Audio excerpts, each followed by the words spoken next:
प्रधानमंत्री नरेंद्र मोदी ने सोमवार को भाजपा की राष्ट्रीय कार्यकारिणी के साथ कर्नाटक के पूर्व मुख्यमंत्री बीएस येदियुरप्पा से 15 मिनट तक मुलाकात की। कर्नाटक इस साल चुनाव होने वाले राज्यों में से एक है। इन 9 राज्यों के लिए चुनावी रणनीति नई दिल्ली में चल रही 2 दिवसीय कार्यकारिणी बैठक का प्रमुख एजेंडा थी, जिसमें पीएम मोदी और पार्टी के प्रमुख नेताओं और मंत्रियों ने भाग लिया। बीजेपी ने हाल ही में येदियुरप्पा को पार्टी संसदीय बोर्ड में शामिल किया है। अगले 3-4 महीनों में कर्नाटक विधानसभा के चुनाव होने हैं और बीजेपी के सामने गढ़ बचाने की चुनौती है। येदियुरप्पा के पास लिंगायत समर्थकों का एक बड़ा आधार है। ऐसे में जैसे जैसे चुनाव करीब आ रहे हैं, उनकी अहमियत और बढ़ रही है। पीएम मोदी के साथ मुलाकात ने कर्नाटक के 4 बार के मुख्यमंत्री की किस्मत बदलने की अटकलों को हवा दी है। येदियुरप्पा के उत्तराधिकारी बसवराज बोम्मई सही कामों की बजाय गलत कारणों से चर्चा में रहे हैं।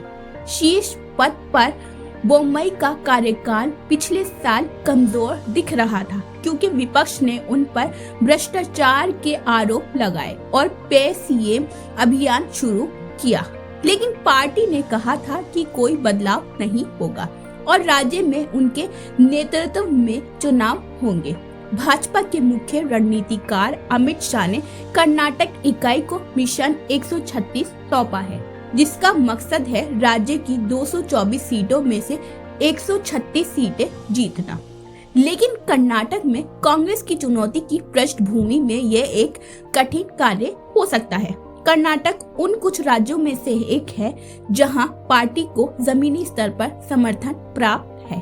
दक्षिणी राज्य कर्नाटक में भाजपा तीसरी बार सत्ता में आई, क्योंकि कांग्रेस और एचडी कुमारस्वामी की जनता दल सेक्युलर की गठबंधन सरकार उसके विधायकों के पलायन के बाद गिर गई।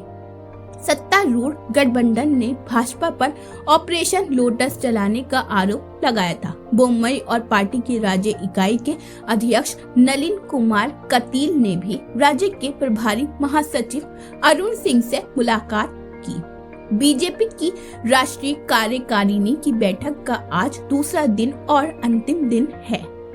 इस बैठक के समापन समारोह को प्रधानमंत्री नरेंद्र मोदी संबोधित करेंगे।